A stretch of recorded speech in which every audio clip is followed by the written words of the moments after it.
We have a presidential election, we have a parliamentary election.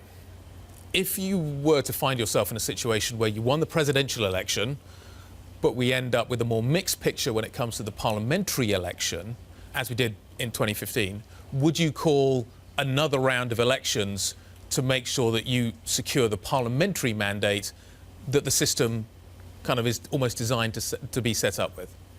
Şimdi tabii şu anda bizde bir söz var. Of course, now we have a saying.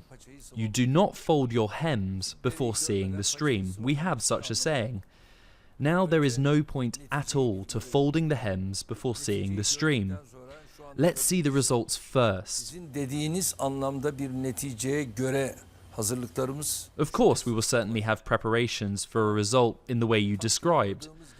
But for the matters to develop exactly in the way we planned, and I mean plan A, plan B, plan C, of course all of these will happen. But it looks at the moment like we're doing well. 40 days later, a plan, as we wished, will emerge, and 40 days later, Turkey will wake up to a much more different era.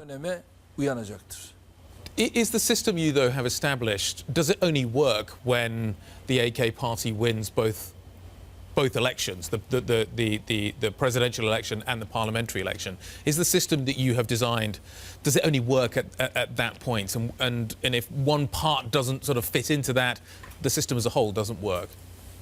Şu anda dersimizi iyi çalıştık. At the moment, we've done our homework well. We're working well. And we would not allow a development which will not let the system work. Fırsat vermeyiz. Nitekim bunu 7 Haziran'da.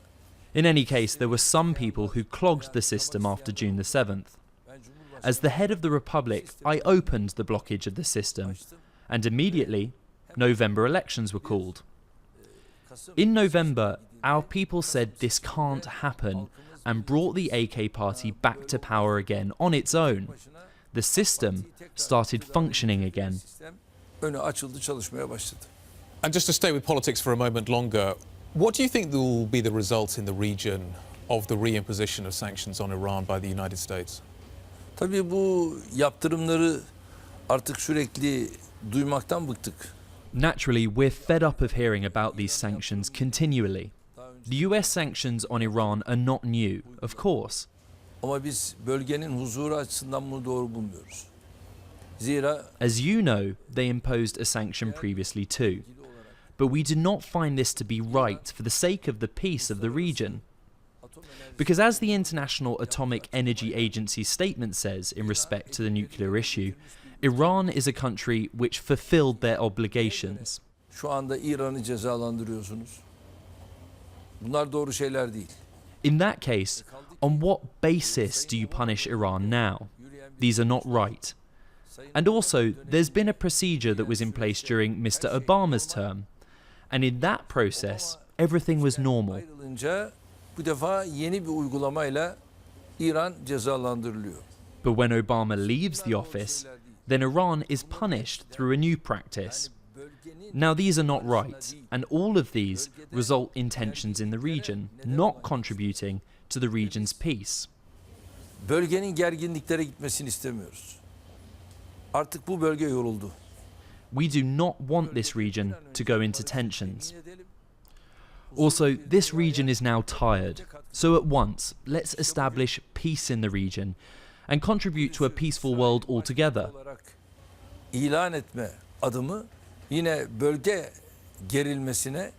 You see, the step of declaring Jerusalem as Israel's capital is a very serious step towards tensions in the region. We're looking at the number of people who were killed in the Gaza Strip. It's a disaster. 37 people, in fact I believe more, died and hundreds of people were wounded. And these people were wounded by real bullets. Ve gerçek mermiyle bunlar yaralandılar. Bu nasıl bir şeydir? How could this happen? 700 people are now wounded in Gaza. This can't happen. There are two people responsible. Böyle bir şey olamaz. Mr. Trump and Netanyahu. Sorumlusu var.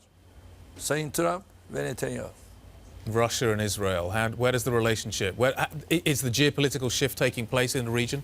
Ben şu anda Sayın Putin'le To be honest, I've not yet understood what the shaking of hands between Mr. Putin and Mr. Netanyahu will bring or will take away.